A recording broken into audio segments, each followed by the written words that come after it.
The Quad Caucus is a convening of the 4 national caucuses of color: the National Asian Pacific American Caucus of State Legislators, NAPACSL, the National Black Caucus of State Legislators, NBCSL, the National Caucus of Native American State Legislators, NCNASL, and the National Hispanic Caucus of State Legislators, NHCSL.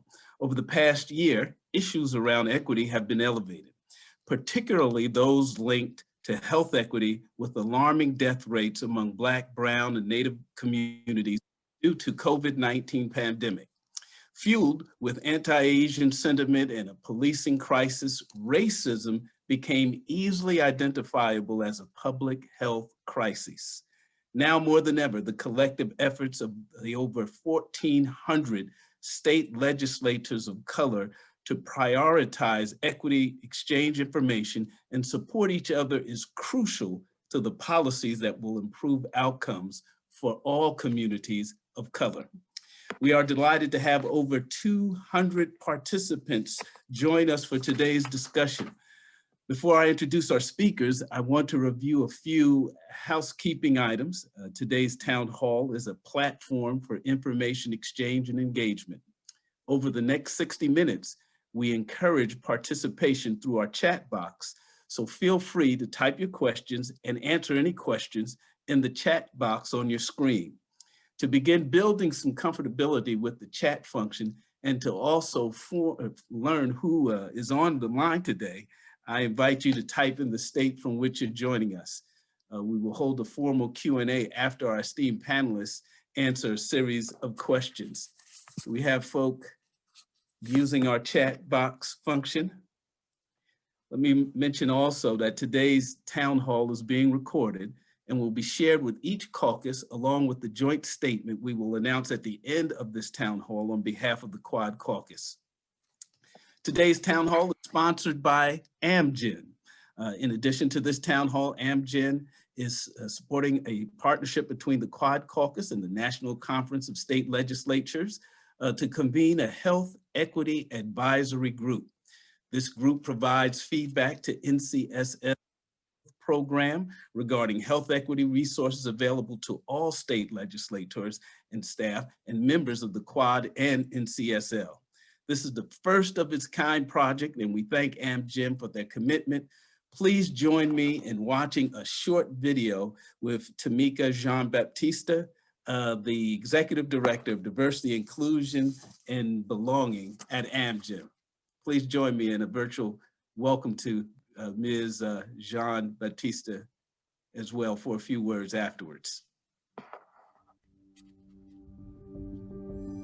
When I got the role, a lot of people congratulated me. And I feel like when it comes to diversity and inclusion and belonging, it's about we. And I really feel like for us to do what we all are hoping to do at this organization, it's going to take a collective effort. I'm Tamika Jean-Baptiste, and I am the Executive Director of Diversity and Inclusion and Belonging at Amgen. Growing up as a child, I really marched to the beat of my own drum. But it was my mom who really taught me to embrace my uniqueness and didn't want me to kind of conform or feel I needed to fit in the box. She also instilled in us a responsibility to make sure you create a space for people to bring who they are uniquely to the table. Even in my professional journey, I knew clearly when I was a part of teams where I feel like I had a voice, where I felt like that what I had to say was respected and valued. And I've also been a part of teams where I didn't feel that way. So I think it's important to recognize that the journey of diversity and inclusion and belonging, it is just that. It's a journey, and it takes consistency and persistency. There's just small behavioral shifts that I think you can make in your leadership approach, in your team dynamic. A lot of low-hanging fruit opportunities for us to continue to expand and evolve. Talent is demanding and expecting to come to corporations that have environments where they feel like they can come and be their best selves. And that's one thing that I've appreciated about Amgen is like we've never settled for second best at anything, right? We've always looked for ways to be the leader in innovation, the leader in what we deliver to patients. And I would say the diversity and inclusion is something else we don't want to be second at either. I'm very optimistic about the future. I mean, if you do it right, diversity and inclusion is the lens you look out of to make better business decisions. So to me, there are some things that are just innately in Amgen's DNA. Diversity and inclusion is how we do business. Welcome, Ms. Jean-Baptiste. Thank you so much, Representative Mitchell, and greetings to the officers, members, and legislative staff of the Quad Caucus. We are honored to be a part of this historic town hall event at what I feel is a historic time in our society, with a coalition dedicated to promoting equitable outcomes for people of color. We feel it is important at Amgen for us to not settle for second best in achieving health equity and promoting justice for underserved communities. We are also pleased to commit our people and our resources in this unique national dialogue that brings legislators from around the country together with healthcare stakeholders like the American Medical Association and others in a common quest for social justice. Millions around the world are galvanized in the demand to end systemic racism and the public health crisis it has led to. The time is now, and we look forward to this dialogue, and more importantly, the actions it will lead to in state legislators nationwide. So thank you, Representative Mitchell, for this opportunity, and I'll turn it back over to you. Well, thank you. And it is because of companies like yours, Amgen, that I too am excited about the future. Thank you once again for making this town hall possible. Now, we're honored to have two experts join us today. Aletha Maybank, MD, MPH, currently serves as the Chief Health Equity Officer and Senior Vice President for the American Medical Association, AMA, where she focuses on embedding health equity across all the work of the AMA and leading the Center for Health Equity. She joined the AMA in April 2019 as their inaugural Chief Health Equity Officer. Dr. Maybank previously served as founding director for the Center for Health Equity in the New York City Department of Health and Mental Hygiene in 2014, and the Office of Minority Health in the Suffolk County Department of Health Services in 2006.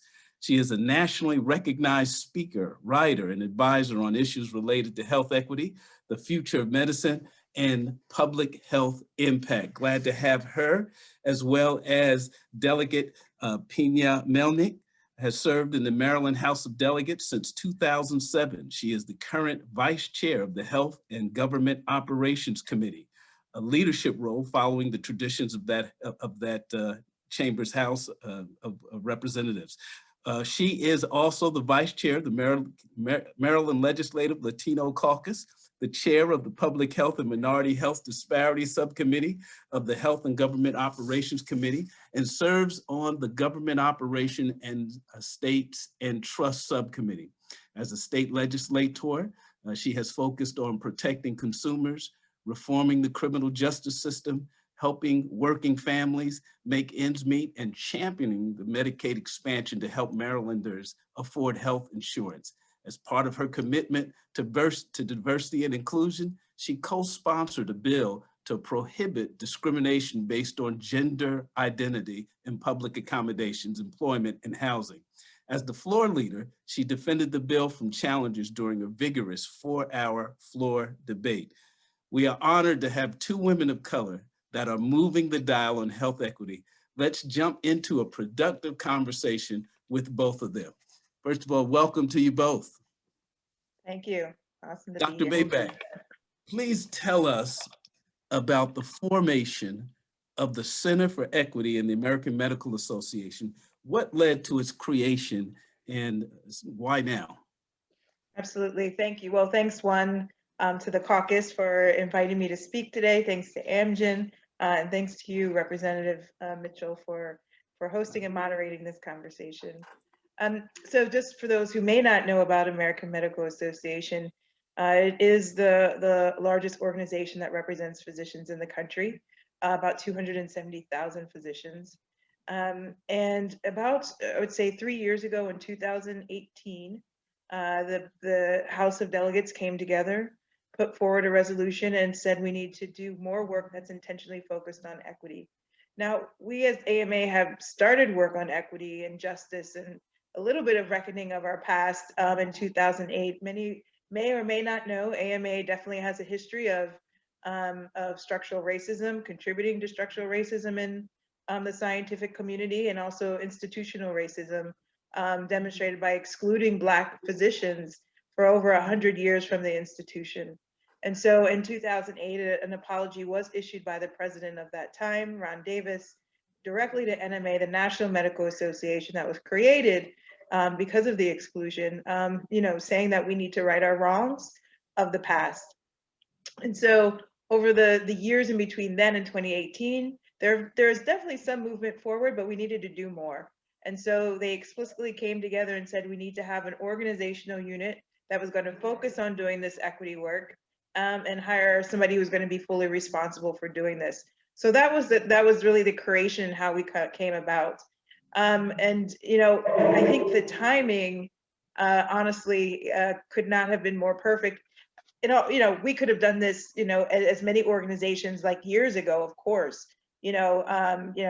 Structural racism has been happening for centuries, right? But this is the time, and this is a movement that is happening, especially on the healthcare side. Public health has done this a little bit more. And so now over this last year with COVID, more people are exposed to the realities and the existence of inequities that are experienced by communities of color. More people now are exposed to, or better maybe appreciating, naming it. All of it's been here, but naming racism since the public murder of George Floyd. And now we see the continuation, the public continuation, of course, of the realities of police brutality and structural racism connected to that. So the country is really, I think, also at this time of reckoning as it relates to its racial injustice of the past and of the present. And so we are, I think it's responsible, and we have an obligation as the American Medical Association to be a part of this work of reckoning, to be leading in this work of reckoning, understanding our own contributions and our past realities of how we came to this space. Good to hear. Delegate Pena Melnick, let me give you an opportunity to respond as well. And welcome. Thank you, and thank you for having me. And I would like to take a minute to thank NCSL and the Quad Caucus. And it's really an honor to be on this amazing panel, very impressive.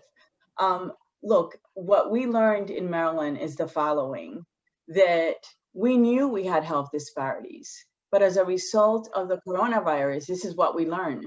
In Maryland, we have 6 million people. We have 23 counties in Baltimore City for a total of 24 different jurisdictions, 24 different health officers, right? And what we learned was that the county with the highest number of COVID-19 cases is gorgeous Prince George's County. So Prince George's County, who lives there? Basically, the majority of the residents are people of color, are Blacks and brown. And what did we learn? That not only did Prince George's County have the highest number of COVID-19 cases, but that the zip code in the entire state of Maryland with the highest number of COVID-19 cases is 20783. Who lives there? The immigrant Latino community. So as Dr. Maybank stated, we cannot be blind. The numbers are there. We must not ignore the science. So this is the time to act. So we in the legislature basically got together, and the Senate put together a work group that will look at the racial disparities, and the House as well. And we started to break down the data because there's so much data that would tell you who's being affected. And it's not just having access to healthcare, it is all those social determinants of health, like the way we live. I know that I dealt with families that 10 people in one apartment were all positive for COVID.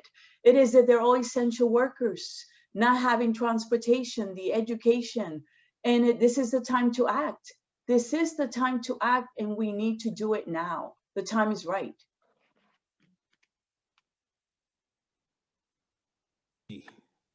Delegate Melnick, let me just propose a question to you. session recently adjourned. What's the status of your health equity package? What are some of the lessons for your legislative colleagues participating in the town hall? And how did you overcome challenges, and what opportunities presented that you may want to address down the road? So after we saw that data, we decided to try to do something about it. So in Maryland, we have the state IT department, CRISP, that keeps a lot of data, right? So you know who goes to the hospital frequently, who has the chronic illnesses. So what I did was I put together a package of 4 bills: House Bill 28, House Bill 78, House Bill 309, and House Bill 123. And I asked an amazing, the Speaker Pro Tem, African-American senator, to please cross the bills with me.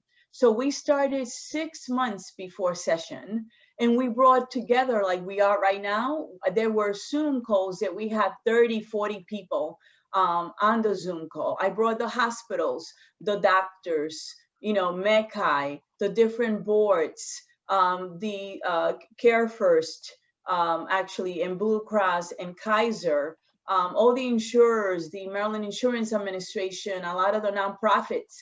And we started to talk about what can we do with this data? You know, how can we decrease these disparities? So we thought about putting in a bill, House Bill 28, that requires implicit bias training for all healthcare providers in the state of Maryland. That means it's not just doctors, nurses, anyone that touches a patient, anyone that is licensed by the state of Maryland must take implicit bias training. So then the board started to say, well, you know, we can't do that, it's too expensive. Then I said, well, why, let's compromise. Why don't we say when you have to, you know, renew your license, you must take the course. So that was a compromise language, and that's how the bill passed. And then we also have the Office of Minority Health and Health Disparities. And we've, you know, realized that we don't really have a serious commitment about funding it, because for so many decades, public health has been underfunded, and we must fund it and be serious about it. So the bill, House Bill 20, not only does it require implicit bias training, but it also requires a appropriation on the annual budget by the governor, that they must appropriate at least $1.7 million or 0.012% of the total budget for Medicaid, because we must be serious about it. And basically, I brought the Department of Health to the table, and I explained why this was important. And again, I would urge my colleagues to look at the data and use the data, because they can argue with you about it. So that is one. So that's House Bill 28, and it passed the Senate and the House. We just adjourned on Monday at midnight, and it's at the desk of the governor for him to sign it. The other bill I put in is House Bill 78. And House Bill 78 basically creates a commission on health equity.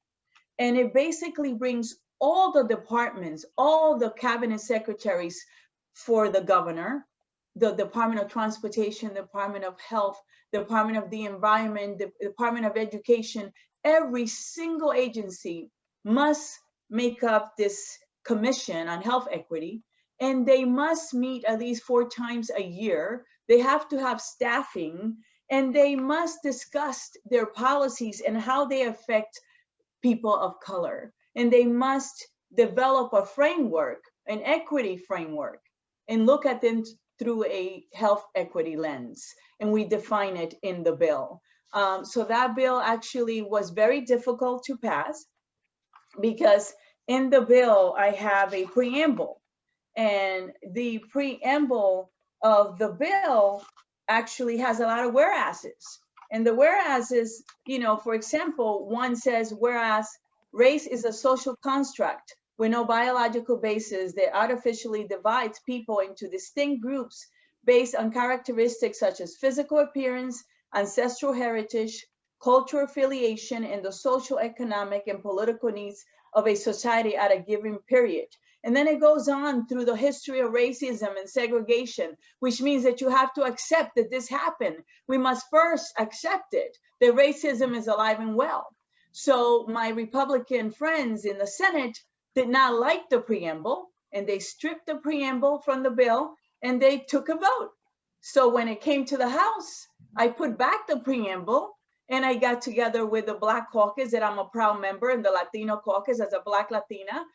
And we said, I'm sorry, this is staying in. This is our history. You cannot deny it. So we put it back in. It went back to the Senate. They had to vote on it with the preamble, and is now at the desk of the governor. Because I believe that in order to move forward, you have to know your past. You have to know the history. You have to know why it is that we have all these health disparities as well.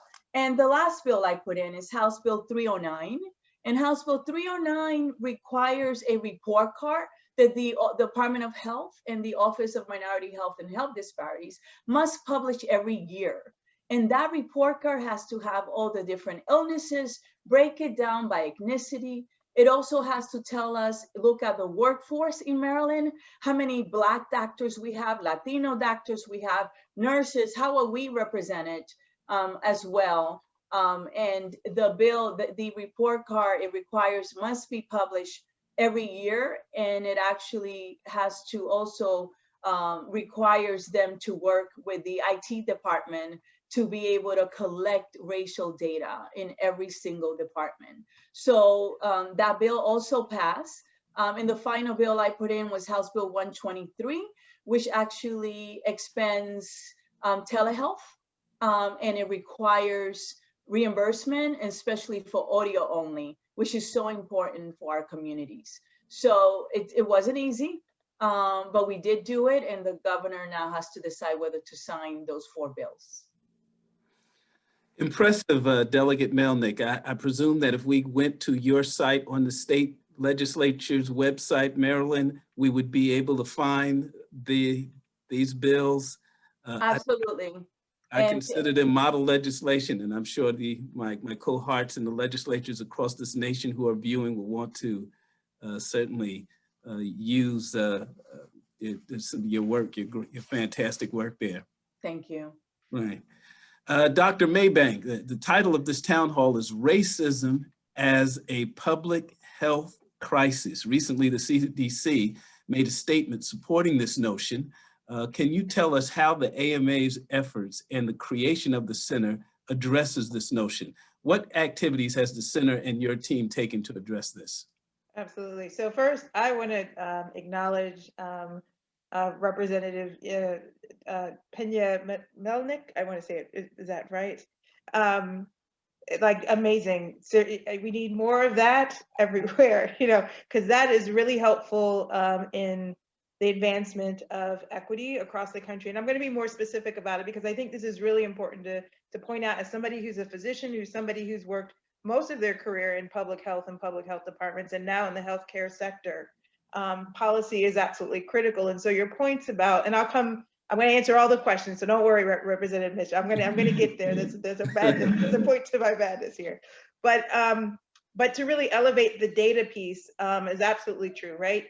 We need to use data. We need to use it better. We need to have better funding for data infrastructure, as well as opportunities for data sharing across sectors, and not only sectors of transportation, public health, medicine, but also healthcare. So the better these data can communicate, the even more impactful the data can be. But also the challenge and opportunity with data is just also making sure it's going to be used correctly, right? We always have to be concerned about that. And I think your points that you put forward, that we as AMA also did, we passed policy this past fall, 1, to name racism as a public health threat, 2, to get rid of racial essentialism. So to really basically name racism as race as a social construct, not a biological construct. Race is still very much used as a biological construct in medicine, and that's really harmful. It excludes many Black and brown people from proper treatment in the way that they should. So the fact that you highlighted that, you kept that in, you advocated to keep it in, is to me quite remarkable and very important. And then we also passed another policy on ridding race as a proxy for biology and for genetics, because again, race is a social construct, and we really need to focus on those systems. How can we use our data to better understand the impact of racism, of sexism, homophobia, classism? Those are the where we need to get to as it relates to data. To bring up the points about, I think, the Commission on Health Equity, the importance of the collaborated and coordinated work. We have pushed a lot in many places across this country to really start to, get people to see that all policy is health policy, really, at the end of the day. And so the approach of kind of the health in all policies approach, which was put forward by the World Health Organization years ago, has been embraced by other countries, but not really well embraced here in this country. So to see that kind of legislation put forward, the requirement of looking at what are the health impacts of these agencies coming together, I think is extremely strong movement. And so for us as the AMA, one of our strategies is really pushing healthcare, who tends to operate and focus on the hospital and the doctor's walls, to move and push more upstream to really better understand this broader context of what creates health, this public health approach. So I think COVID has really elevated during this time, this segregation between healthcare and public health. So ways in which policy can help support bringing the two together, I think is going to be really critical in order to advance and to support equity and to help rid of racism and dismantle racism in our system so that we can work better together, as well as build systems of accountability. And you even brought up about accountability of the mandates that, folks need, if in order to get their license, they need to do that. That kind of accountability is absolutely critical, because we all know there is resistance. There's lots of resistance that is building right now as the more across the country, and it's showing up in so many different ways. And we need to be much more, I think, collective and coordinated in these declarations of racism as a public health issue, so that we can really fight and counter these resistance in the ways that you have. The other just last piece of work that we're doing as AMA is around the truth, reconciliation, and healing work, understanding that we have to look at the impacts of the decisions that we made as an institution, as AMA. It's been around for 147 years, and all the harm that we have created. One of our initiatives is called the Flexner Report of 2010. And that particular report actually not only really changed medical education, where it was just focused on basic and clinical science, not on the social context of people's lives, but it also recommended the shutting down of the 5 of the 7 Black med schools, that were existing. And that impacts the number of physicians that are here even to this day, and the lack of diversity amongst our physicians. And so we need to take responsibility for that. We need to account for, what harm has that caused? What is the cost of that harm? And then what do we need to do to repair that harm, right? And I think that is where we are in our point of reckoning in this country, and to where we need to be as institutions, and where policy needs to go as well to hold accountability. You're on mute, Representative Mitchell. I'm impressed, as I am with those who are viewing. They've already put up links to your bills, Representative or Delegate Melnick, as well as articles related to it as well. I have a question for both of you here as we go on. As we continue to think about how we move towards health equity, who have been your partners and allies in this work? How are you incorporating the voice of communities of color collectively to emphasize this? Go ahead, Dr. Maybank. Why don't you go first? Sure. I mean, several ways, and I think we're still building out those ways. Critical to equity work is centering the voices, ideas, not only centering, integrating the voices and ideas of those most marginalized in our country. That is a primary tenet of being able to advance equity, no matter, even if it's not health equity, but health equity too. And so we have been working specifically right now. Headquarters is located in Chicago, New York. And we have now partnered on an opportunity called Westside United, where we're doing collective upstream investment of several millions of dollars with other healthcare institutions within the neighborhood to provide upstream opportunities such as job development, economic development, and then working to understand what are the social impacts. How does that really impact on like life and health outcomes over time? It's completely community driven and it's community led. So the residents of West Side are the ones who are really organizing the opportunity, and we're able to come in to be a part of this and to help support in that way, along with the health department, along with the mayor's office, as just one example of how we are working collaboratively within a city.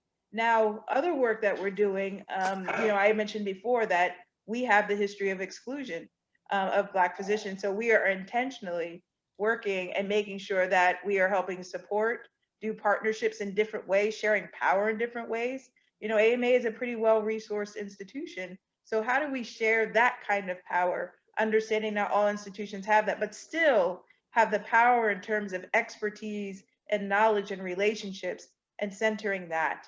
And so we are making sure that we have consistent communication, building the infrastructure to make sure that we are coordinated with many of these physician groups that we are engaged in. And I think in terms of unexpected, allies, that comes in many different ways. There are folks who are around the table, and I'm sure this happens within caucuses and within legislatures, that sometimes you would not think that they would be on your side. I have been blessed that since coming to the AMA, and I was concerned before coming to the AMA if I was going to have this support.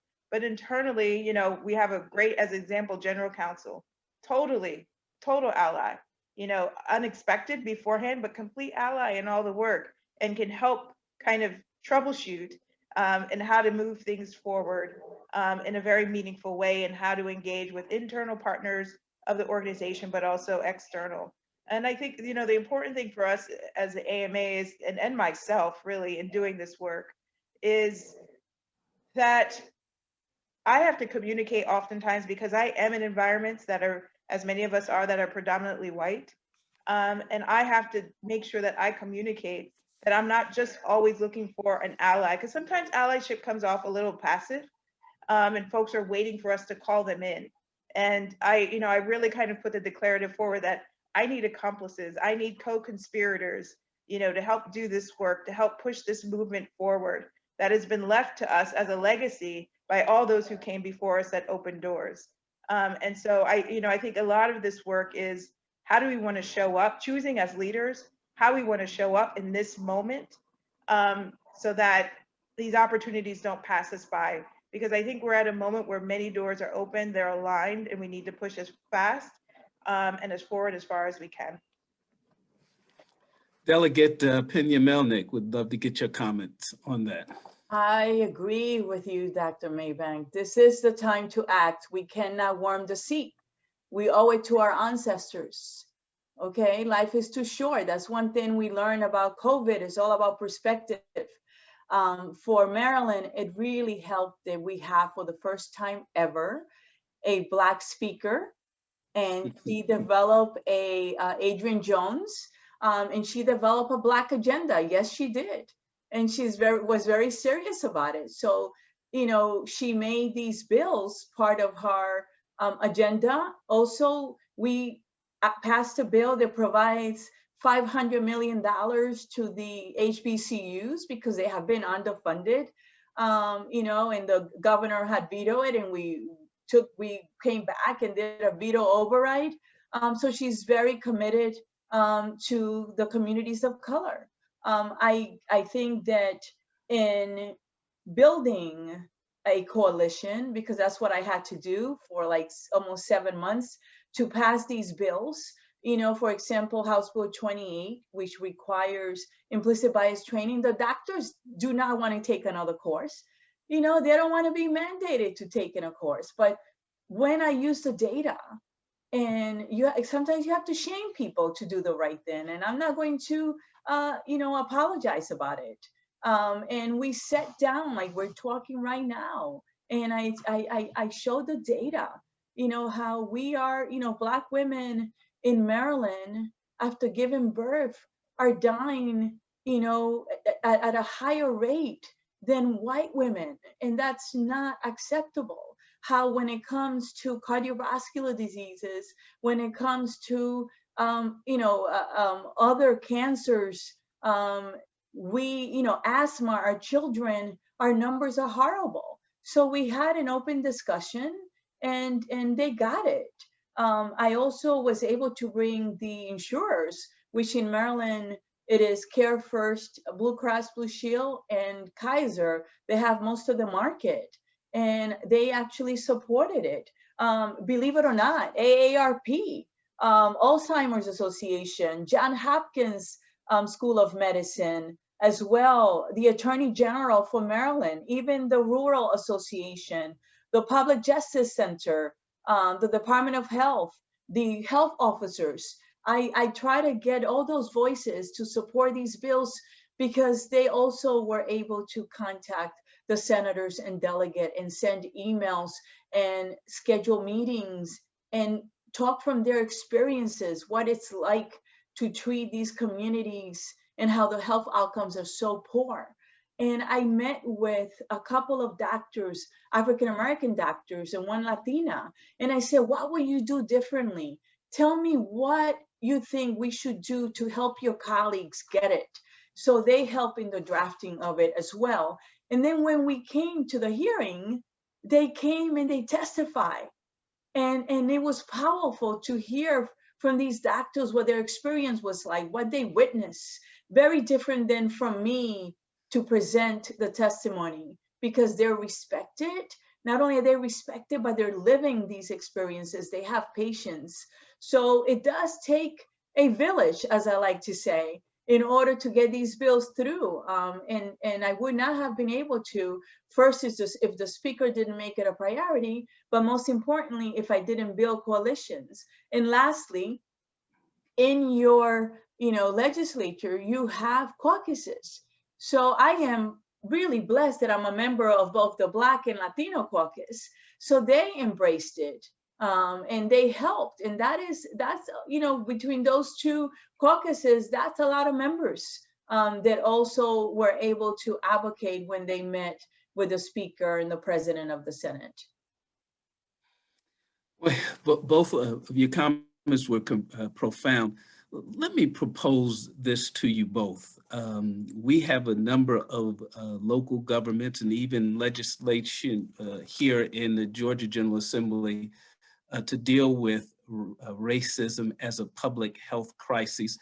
There are those, of course, who disagree with that notion, and they point out issues such as we may find that the disparities are about, for example, vaccination hesitancy, different cultural experiences as to why we have some of these disparities. What do you say? Let's start with you, Dr. Maybank. Yes, so first to the comment that racism doesn't exist, I think that might have been the first thing, but if it wasn't, I'm still gonna answer that one. Because we just, we're coming off of, AMA. We had a horrible podcast that was put out by our Journal of American Medical Association by two white men who were discussing structural racism, who knew nothing. They weren't experts on structural racism. And really the underlying premise to me was that, to kind of deny racism is existence. And from a scientific point of view, we have plenty of evidence to demonstrate that racism does exist. And not only does racism exist, racism is the fundamental cause of why our health inequities exist in this country. When we look at disparities, and some were already highlighted, the greatest disparities that we see are amongst race. Those are where the greatest gaps are in terms of who's doing well and who's not doing well. And Blacks and Latinx and Native Americans, Indigenous folks are usually suffering the most as it relates to health outcomes. But we have to look at the system itself of racism and just not race. And so there are numerous studies in that we can put articles in that have been done. I say that I'm no longer at the point of kind of justifying whether racism exists and whether it impacts health. We know it impacts health from the physical context. It increases folks' cortisol and stress levels. It increases inflammation in the body, which then becomes destructive for the body over time. It increases our risks for getting chronic disease such as heart disease and diabetes and all of these. And all these experiences that our communities are going through right now, experiencing that trauma, even via the television, is traumatic on the human body. And we embody that kind of harm, and it causes health impacts to our physical body. So racism exists. Structural racism is a fundamental cause of why these health inequities exist. The evidence and the science tells us so. And we have much documentation for that, first of all. And then your second question was around like the hesitancy and what do people say in terms of, the experience of what's cultural experiences, exactly. Right across the country. And again, so, many of us at the front line of equity and many physicians who are doing work around, trust. And we hear these messages, Black communities don't trust or communities of color don't trust. And I think that that's true. There's truth to that. We have history about that. It's beyond Tuskegee. I try to push sometimes Tuskegee to the side just a little bit, not because it's not relevant, but to understand that people's immediate experiences have caused them to not trust the medical community or the medical environment or technology, because there is experimentation that goes on in different ways, or at least exploitation that goes on. There is the experience that people don't feel like they're heard or listened to, that the delegate just mentioned about Black women who are more likely to die as a result of childbirth because they are oftentimes not listened to. So those are real and immediate experiences. And so the question isn't about, always like, is it our trust? Because then that puts the blame on us, the onus on us as people of color, that we're not doing something. It's because we don't trust why we're not doing it. No, it's like, let's look at the institutions and their lack of trustworthiness. And then what is the root of why they lack trustworthiness? Oftentimes it's the systems of oppression and exclusion that have prevented people from going. So what is the role of the institution? What's the role of government? What's the role of healthcare? What's the role of public health? What's the role of education? What do they have to do differently that allows them and allows people in communities to trust them more, so that they do feel more comfortable seeking care, getting new opportunities that oftentimes they feel before they've been excluded. So we have to understand, like, the fears are rational, for people in terms of their hesitancy to want to engage and get treatment that's available. Delegate Tanya Melnick, I know you have run into colleagues who have suggested to you that there really is no significant racism in healthcare, such that it should be made a public health crisis. I know you have run into the notion that this is all about personal responsibility. That's right. And as even a questioner put in the chat, how does personal responsibility play into health equities? What did you say to your colleagues and to the questioner? You don't really want me to tell you what I really say, but I'm going to be diplomatic here, and just say that this is the reason why I fought so hard to keep the preamble that declares racism as a public health, because we have to understand that racism is rooted in the foundation of America. From the time slavery began in the 1600s. How can you deny that? Like Dr. Maybank said, that is the history. You can't deny it. When you look at, Jim Crow era, to the declaration of war on drugs that eventually led to mass incarceration of Black people, it has remained a presence in America's society, subjecting Black, Indigenous people, people of color to hardship and disadvantage. I tell my colleagues, you and I are not the same. We didn't start with the, same equal footing, okay? You have to go back to slavery, to, segregation, when we couldn't buy, homes, when we couldn't find work. All of that is related. When you look at, how racism causes persistent discrimination and disparate outcomes in many areas of life. And I tell them, look at housing, look at education, look at employment, criminal justice, incarceration, the family stability in our community. The economic opportunities are not the same. Access to healthcare is not the same. Public safety is not the same because of where we live. The environmental safety is not the same. You know, inadequate nutrition, even voters' rights, all of that, it's not the same, and you can't deny it. So cut the, you know what, with the personal responsibility, because the data is there. If you choose not to accept it, then that's on you. But the responsible thing to do, if you're going to use the word responsibility, is to look at the science and the data, and they speak very loudly how we have all these disparities, not just in healthcare, okay, which is why, you know, you have to look at systemic racism and try to address it with a wider lens and an equity lens, which is so important. And this is the time. So I urge the members of the caucus to put in these bills, to have the uncomfortable conversation that people do not want to have, but you must have them in order to start addressing these issues. And I have to tell you, Dr. Maybank, I put in a bill that it was the first of its kind in Maryland 2 years ago that created the Maryland Lynching Truth and Reconciliation Commission. Is the first in the United States to look at the number of people, of lynching cases, like 40 something in Maryland, that we have never addressed, that we have never admitted that it happened, that we have not honored those victims and their families. And we work closely with the HBCUs, and they're part of the commission. And the commission, actually, the Lynching Commission, just got a $300,000 last year grant to do their work from the federal government. And that is also a way for us to start having this conversation, to look at our history and to address it, not just having markers, but having the actual discussion. Why did it happen? And how can we prevent that from happening again? Because it is happening in other ways. And this is the time to act. Impressive. Dr. Maybank, I see you're ready to jump in again, but let me just ask you here.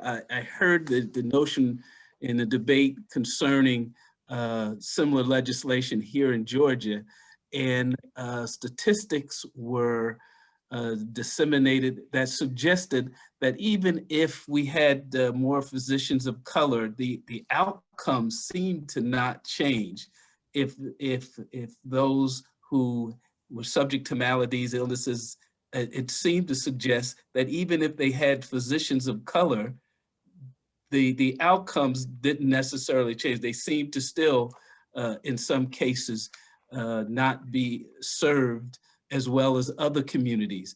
And it reminded me of the debate that we have going on with policing.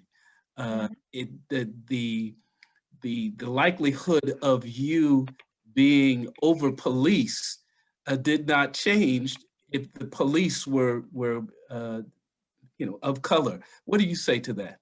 Yes, so several things. One, so the total solution is not that we have, that having a Black doctor or having a doctor of color is going to be the absolute end all and be all of racism is going to go away, and everybody's health is going to be good.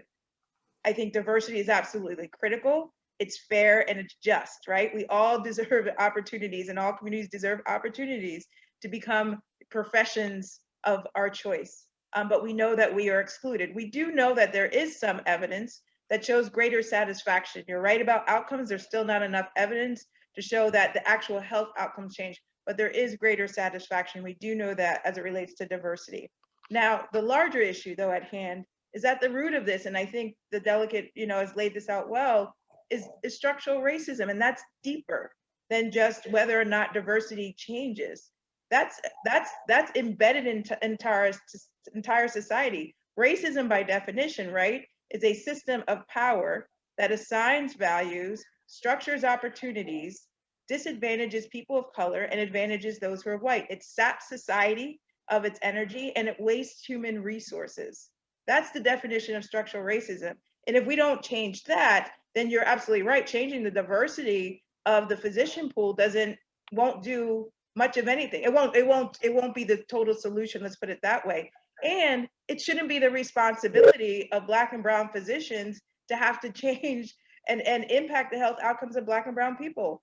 We are all born equal, right? And so everyone, all Black, all physicians should be able to care for patients in equitable ways, equal and equitable ways. And I think that's the message that we have to move forward. And the other part of it that I say that usually gets people more comfortable, because really the fuel for racism is white supremacy.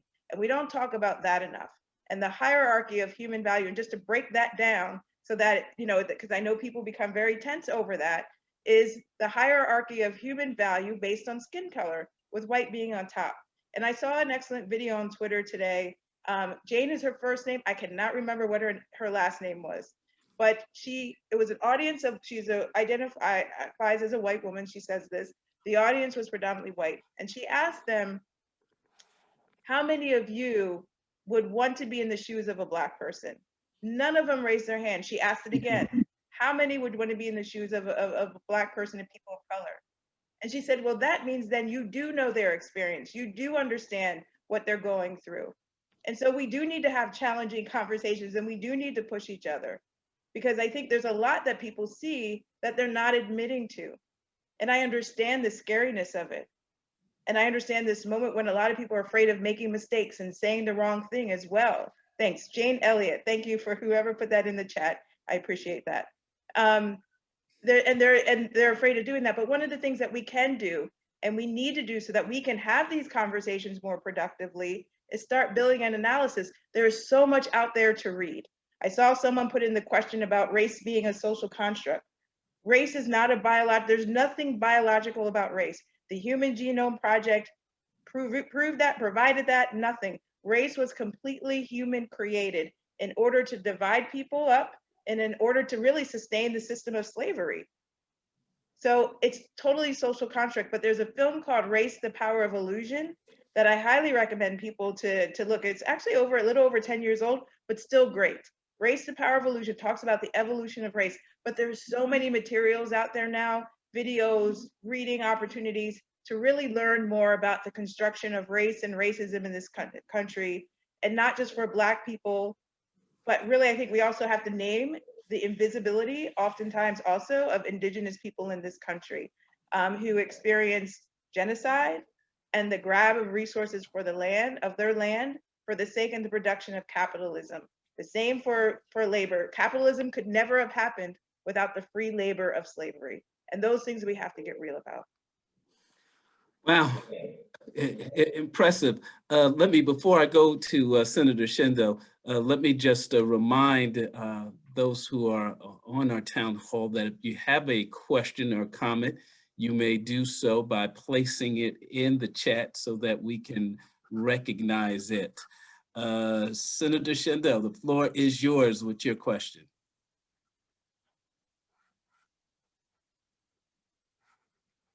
Unmute yourself, Senator. Okay, there we are. Great. Okay. Glad to have you with us. Oh, thank you, Representative, and thank you, Dr. May Meg. This is a very long overdue conversation, I think, as we listen and so forth. But congratulations, Dr. Mayback, on your new role at the American Medical Association. As you stated, Native communities, for us, we often face challenges gathering information and receiving culturally relevant care due to insufficient data. How has the Center for Health Equity engaged or going to engage with Native communities and providers to address these challenges? Absolutely, thank you for that question. There are many ways. So one of our key partners is the Association of American Indian Physicians, and we meet with them on a regular basis. So the president, as well as their CEO and other members, just to engage, to hear what is happening and what are kind of the gaps, but the opportunities for us to partner, the opportunities for us to use our advocacy voice as AMA to help elevate issues. And as an example, when COVID first came out, there were definite challenges even though funding was earmarked for our IHS, it took a really long time for it to get there and for it to reach communities and indigenous communities across the country. And so we have done lots of advocacy at that point in time for sure, and still continue to make sure that those funds got released and released in a timely manner and just manner, and really just elevating to the federal government and to other folks that we are connected to this challenge, and to make sure that we use the power of our AMA voice to do so. We are also going to be working on educational modules to also better elevate the experience and the realities of indigenous communities, but also the power of indigenous communities. Because I think it's not helpful to also view Black and Brown communities from a needs-based perspective, but more a strength-based perspective. Communities have been highly resilient over time and have survived, deserve the opportunity to fully thrive. But I believe we also need to change the narrative and set the power and examples that have happened that have been really great. One, and you may be very familiar with this, you know, we know a shining example recently in terms of vaccination in the Navajo Nation. The Navajo Nation had some of the worst case rates and death rates as it related to COVID. However, in preparing and anticipating for when the vaccine was going to become available, the community really came together on so many different levels in partnership with IHS, the tribes, the leaders of the tribes, and all that coming together to really think through planning. And so now the Navajo Nation has some of the highest vaccination rates in the country because of that collective opportunity and power that exists within the community. So I thank you for your question, and there's always more to do to create visibility and to help support exposing and unearthing like the challenges and opportunities with indigenous folks. Thank you. You're welcome. Anything more, Chairman Shendo? No, I let others ask questions as well. I appreciate that. Great. Well, thank you. And I tell you, your words have certainly made an impact, Dr. Maybank. I see in the chat Representative Calvin Smyrie, the Dean of the Legislature, was moved to ask the name of the film that you cited, and he was sure. answered. Yeah, somebody put it there. Race the Power of Illusion. Wayne put it.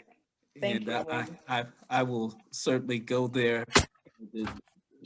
to look at that film myself. It was a powerful commentary. Just to talk about my colleague Calvin Smyrie, he's the longest serving legislator of color in this nation. And glad to have him with us. Delegate Pena Melnick, let's get your comments before we go to any others.